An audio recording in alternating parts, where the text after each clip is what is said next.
Our next guests are not brothers in real life, but they play them on TV. Their critically acclaimed comedy series is called Deli Boys. You can see it all now on Hulu. Please welcome Asif and Saagar Shaikh.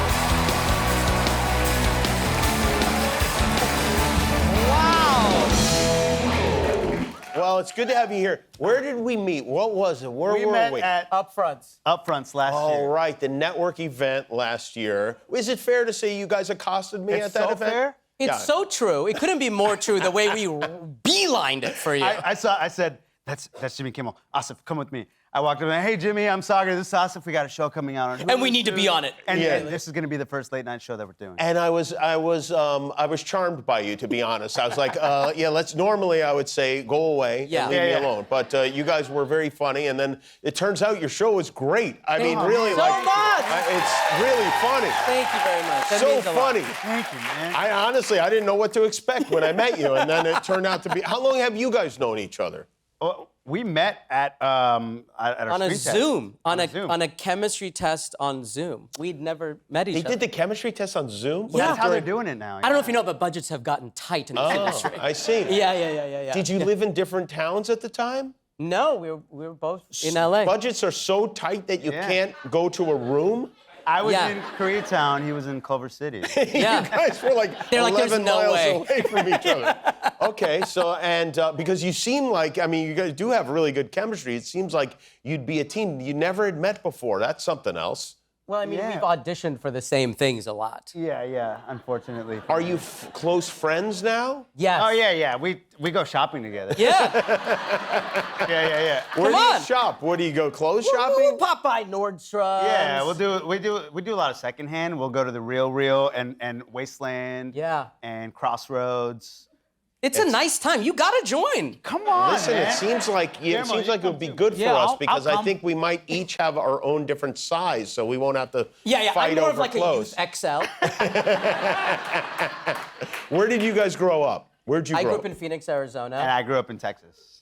Phoenix and Texas. Yeah. The show, and I'll set up the show a little bit. In the show, you were brothers, and your dad turns out to be somebody that you did not think he would be. Yeah. And what else can we say about it? We find out that our dad, that was a pillar of the community and was running a very above the board business. We find out after his tragic passing that he was actually running a criminal enterprise. He was selling the white stuff that people snort at certain parties. Right. We can Yeah. say it, I think. Can we say that word? I think you can say Go the ahead, word. say it on three. Cocaine. Sorry. 1, 2, 3. Cocaine! That got them going.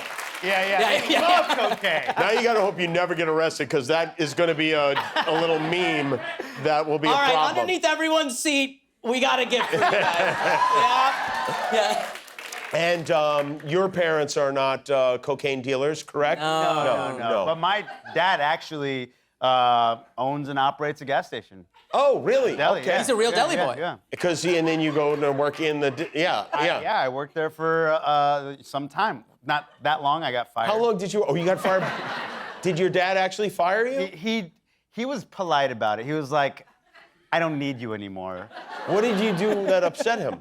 I thought it was such a boring place. It's in like a small town outside of San Antonio called Bernie, and it's just like a bunch of older residents. And I was like, I don't want to be around here. So I just used to play the music really loud. I used to play pranks on the customers, and I used to smoke cigarettes in the behind the counter. Blasting cigarettes at a deli. And my dad didn't even know I smoked. Right? Oh, great. His customers would tell him.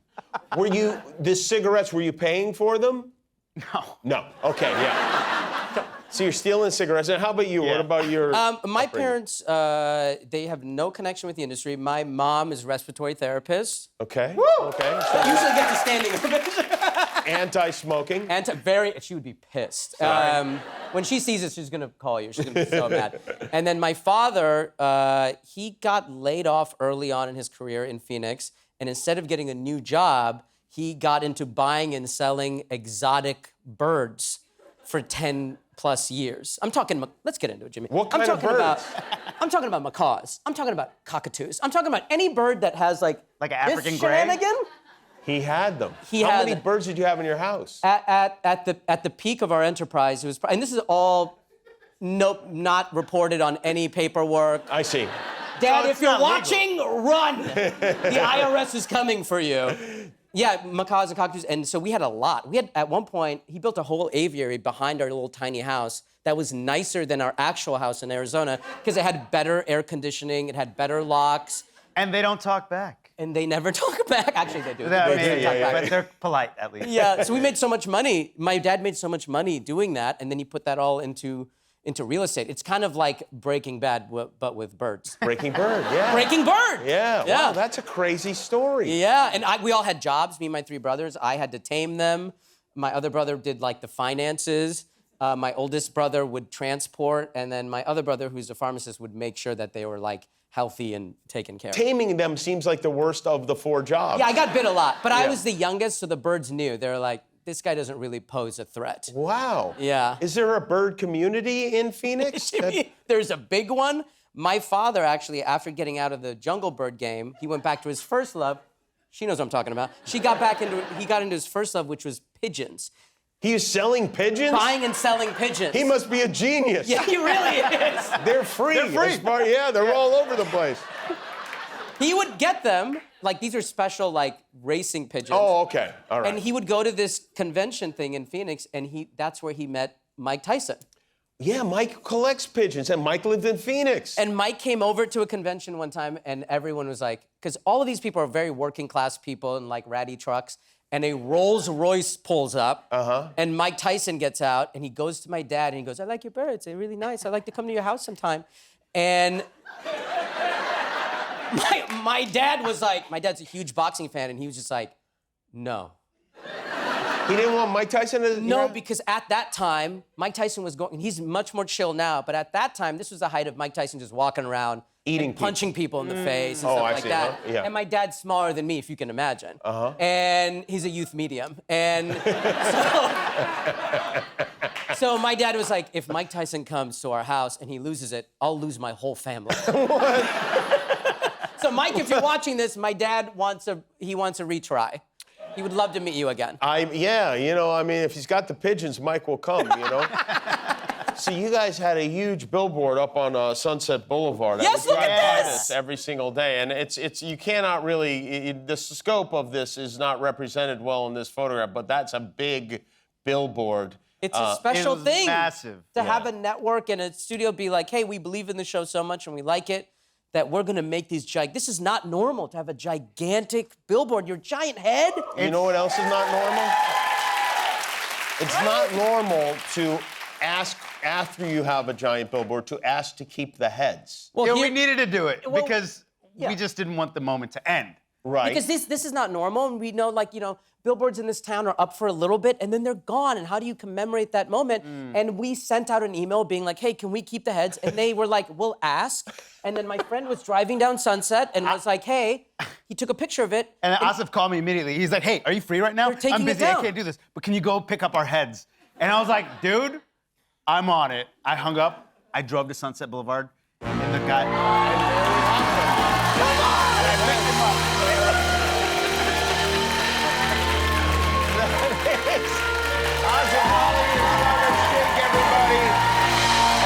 Episodes of Deli Boys are available now on Hulu. We'll be back with Japanese breakfast. Guillermo, do you know how many subscribers we have on YouTube now? 20 million. That's right. Yeah, that's why we're wearing these glasses. Thanks for being a subscriber. If you're not, help us get to 20,000,001.